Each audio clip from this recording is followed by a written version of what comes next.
Thank you, Lieutenant Williams. Beside me, we've got Eric Dawn. He's the president of Milwaukee Professional Firefighters Association, Local 215. He is here in a show of solidarity for the MFD members that were struck today. So I'm going to walk you through some of the more clinical details of this situation, and then I'm always happy to answer questions. Just after 7 a.m. this morning, two Milwaukee firefighters, a 38-year-old female and a 29-year-old male, were working on removing snow from the approach in front of the fire station at 9511 West Appleton Avenue. That houses Engine 4, Ladder Truck 3, and one of our combination BLS transport units in concert with Curtis Ambulance.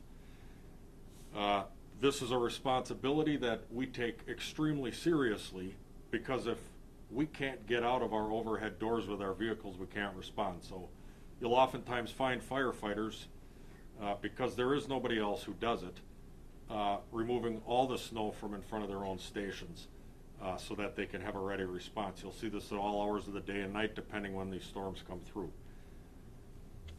They were out there removing snow.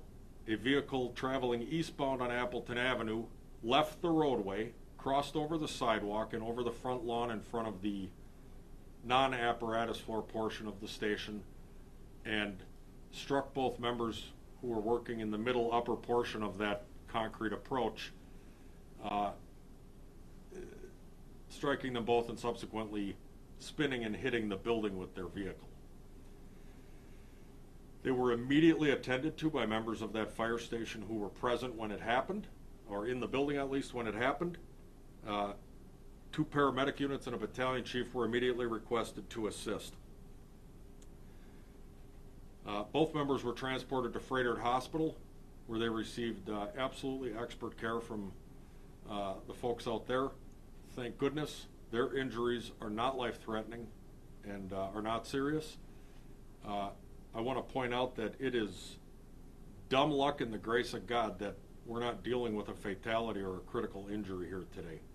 Because to put a firefighter between a sliding vehicle and the building creates a very, very different outcome here. And we didn't actually end up with a firefighter pinned or pinched against that building, with a vehicle that was moving with enough speed and mass to bring it across all that snow on the lawn and up and over curbs and whatnot, and still hit that building. We want to thank the efforts of the Milwaukee Police Department, who arrived on scene a short time after this happened. I am informed by the Milwaukee Police Department that they have cited the driver for driving too fast for conditions. So I want to talk a little bit about the larger situation going on here in the city of Milwaukee. I don't even know the word for it. Ironic's not the word. Coincidence is certainly not the word.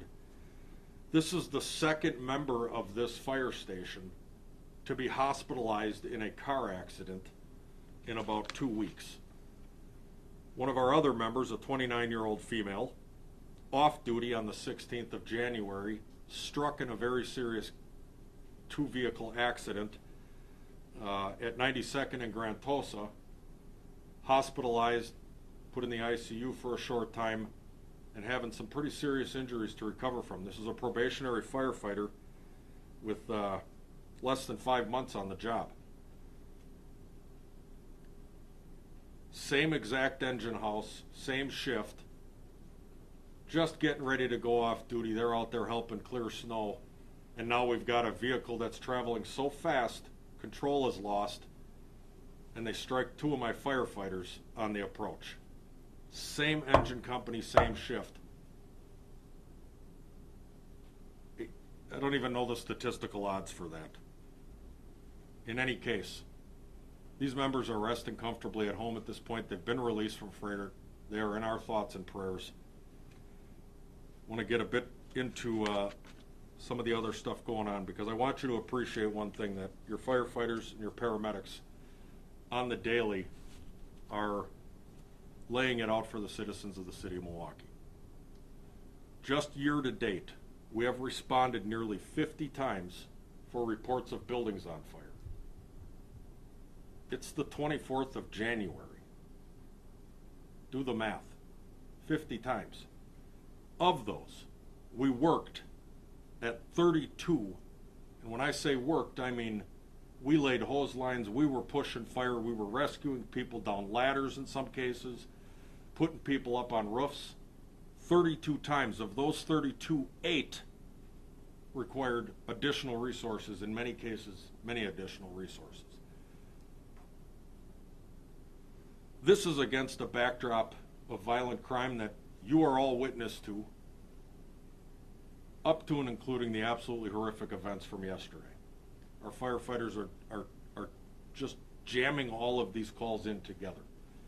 So I guess I would ask, by way of community support, by way of media support, I would ask you to just say thanks to a firefighter at some point. Foibles and all, they are laying it out for you on the regular.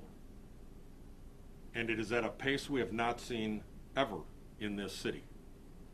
Please, if you put nothing else on the media, please advance the message that I am so very proud to be leading this fire department, where our firefighters will go out there and they will go through this grind every day, and then we'll hire them on an emergency basis with no notice to work an additional 24-hour shift on top of a 24-hour shift, during which they're not sleeping in many cases. I offer them my thanks and my congratulations, and I hold them in the extremely high esteem for what they're doing. Let me give you some pointers about how to handle driving a vehicle on a road, since it appears to be confusing people lately. Slow down. This is, I'm going to say, super obvious sounding stuff here. Slow down. The adrenaline rush, the machismo, whatever it is that's causing this, just slow down. Leave space in front of you, especially when we've got slippery roads like this. Leave some space in front of you so that if someone lays on their brakes, your only option isn't to swerve off the road and hit my firefighters. Or something else, or somebody else. God forbid there's children walking on the sidewalk at the moment that this happens. The turning lane. This is the lane off to the right side as you drive on the street, right next to the curb. That's called the turning lane. That is not designed for people's rapid passing of everybody who's waiting in a lawful fashion at the red stoplight. So let it be the turn lane. Let's go back to using these lanes for what they were originally intended for. Seatbelts. Please wear your seatbelts. Even if you are out there driving safe and you are driving with the hypervigilance that's required for safe passage right now, if you're doing that, somebody else may not be. Wear your seatbelts. Get your children in booster seats or in car seats as required by their age and weight. Turn your lights on. It's amazing what a little visibility will do to somebody else who may be in your track or in your path if you start to have some sort of issues. Vehicle maintenance is always important. Make sure your lights are working, your tail lights, your brake lights. Make sure that your vehicle's up to snuff. And I'd be remiss, since we've had a little hit of snow here and we've got more coming, please, if you could help us out, shovel out your hydrants at the corner. I know that's a little off topic here, but it'd be very much appreciated. So I'll just recap for your data points here. Today's incident, shortly after 7, involved a 38-year-old female employee. She's a member of our recruiting section, and she was working an overtime shift to help relieve the stress and strain on the city to alleviate everything I just described, where we're constantly hiring firefighters to work extra shifts on an emergency basis. She was helping with that. At the end of that shift, this happens. She's got about 2.5 years on the job. The other member, the 26-year-old male, he was working his regular shift. Coming to the end of it, thought he was going home. He's got about 1 1/3 on the job, 1 1/3 of a year. And the other young lady that I referenced, 29 years old, female, less than 5 months on the job. Also a member of Engine 4 at 96th and Appleton Avenue. Again, we hold all these folks in our thoughts and prayers. I'm confident they'll make a full recovery. They are going to be off for a few days at home. And please, let's just slow down. You know, there's a lot of people, there's a lot of traffic in this city, and if we're not respectful for each other, and we're not at least aware that driving this 2-ton bullet down the road could have an impact on someone else's life or lives, let's bring that awareness back to the forefront here. And I appreciate your interest in helping get that message out for us today. Can I answer any questions for you?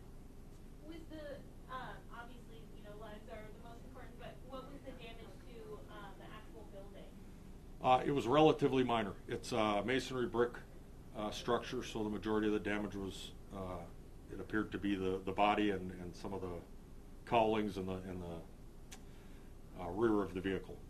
Can you go into detail about the extent of these firefighters' injuries? I mean, I know you said they're not serious, but did they sprain anything or break anything? I'm restricted from talking about their specific injuries, but I can tell you that in general terms, when people get impacted by a moving object with enough force to pick them up and throw them, you typically end up with bruises, injuries that can cause major or minor head injuries. You can certainly end up with musculoskeletal strains and sprains, as you mentioned. You can end up with those things. I can't discuss their specific injuries, though. The reckless driving that's impacting the city, does that affect you guys when you're on calls, answering calls, trying to get to a call immediately? 100% yes. Our firefighters operate in the roadway for a great deal of what they do. It's necessary for us to get fire trucks and ambulances directly in front of addresses or very near those addresses. And many times people don't understand that if there's an emergency vehicle down a city street in the middle of a block, city law is such that nobody is supposed to drive their cars down that street. Now, we're so far beyond that with obeying of traffic laws, that's an almost regularly ignored situation. We have had numerous instances in the past few years of people driving right over hose lines, people driving over hose lines and severing those hose lines, people driving on sidewalks because they've got to get where they're going, in the middle of us trying to set up a fire attack on a fire scene. And so, yes, reckless driving is impacting us tremendously.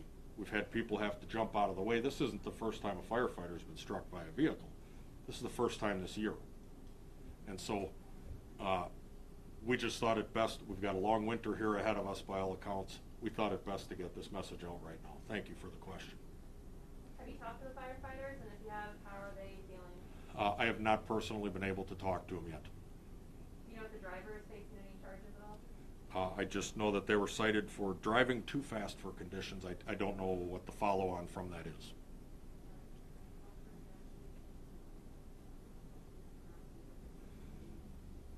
All right. I really appreciate your interest in this. This is, you know, we don't want to talk about bad stuff all the time, but this has opportunity written all over it, because if we can start slowing people down and getting people more concerned for other people's safety, we can start to get our arms around this problem, because it's really pretty bad. So thank you so much.